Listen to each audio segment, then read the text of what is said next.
నమస్తే, welcome to Andhraprabha. నేను తేజస్వి. రాష్ట్ర వ్యాప్తంగా సంగతి కాసేపు పక్కన పెడితే కడప జిల్లాలో మాత్రం వైఎస్ వివేక మర్డర్ కేసు వ్యవహారం రోజు రోజుకి తీవ్ర సంచలనమవుతోంది. రానున్న ఎన్నికల్లో ఈ ఒక్క కారణంతోనే జగన్ను కుటుంబ సభ్యులు టార్గెట్ చేశారనే కథనాలు తెరపైకి వస్తున్నాయి. ఈ విషయంలో ఇప్పటికే వైఎస్ షర్మిల, సునీత చెప్పాలనుకున్న విషయాన్ని సూటిగా చెప్పేస్తున్నారు. వారి లక్ష్యాన్ని స్పష్టంగా వెల్లడిస్తున్నారు. జగన్ తిరిగి ముఖ్యమంత్రి అయితే తనతో పాటు ఏపీ ప్రజలు ఇబ్బంది పడతారని సునీత చెబుతుంటే అవినాష్ రెడ్డిని వెనకేసుకొస్తున్నాడనే విషయం తట్టుకోలేక తాను కడప ఎంపీగా పోటీ చేస్తున్నట్లు వైఎస్ షర్మిల ప్రకటించారు. దీంతో షర్మిలకు తన సంపూర్ణ మద్దతు ప్రకటించారు సునీత.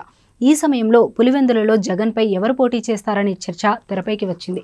ఈ సమయంలో వైఎస్ వివేక భార్య పేరు వినిపిస్తోంది.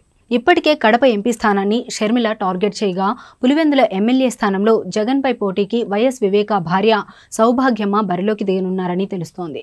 కాంగ్రెస్ పార్టీ నుంచి ఆమెకు టికెట్ ఇచ్చి జగన్పై బరిలోకి దించాలని ఆలోచనలో ఉన్నారని అంటున్నారు. దీనిపై అధికారిక ప్రకటన వెలువడమే తరువాయి అని చెబుతున్నారు. దీంతో ఈ వ్యవహారం హాట్ టాపిక్గా మారింది. మరోవైపు టీడీపీ నుంచి బీటెక్ రవి బరిలోకి దిగుతున్నారు. ఈ నేపథ్యంలో ఇప్పటికే పులివెందులలో ఒక అనూహ్య పరిణామం తెరపైకి వచ్చింది. ఇందులో భాగంగా వైఎస్ కుటుంబంపై పలుమార్లు పోటీ చేసి ఓటమి పాలైన సతీష్ కుమార్ రెడ్డి ఇటీవల వైసీపీలో జాయిన్ అయిపోయారు. ఆయన సుమారు 3 దశాబ్దాలుగా వైఎస్ ఫ్యామిలీకి వ్యతిరేకంగా పోటీ చేస్తున్నారు. పులివెందులలో పరిస్థితి ఇలా ఉన్న నేపథ్యంలో కాంగ్రెస్ పార్టీ అభ్యర్థిగా వైఎస్ వివేకానందరెడ్డి భార్య సౌభాగ్యమ్మ బరిలోకి దిగబోతున్నారంటూ వస్తున్న వార్తలు ఇప్పుడు వైరల్గా మారాయి. దీంతో ఈ వ్యవహారంపై అధికారిక ప్రకటన వెలువడితే పులివెందులలో టీడీపీ అభ్యర్థి బరిలో ఉంటారా, లేక వివేకాపై ఉన్న సానుభూతితో బాబు పోటీని విత్డ్రా చేసుకుంటారా అనేది ఆసక్తికరంగా మారింది.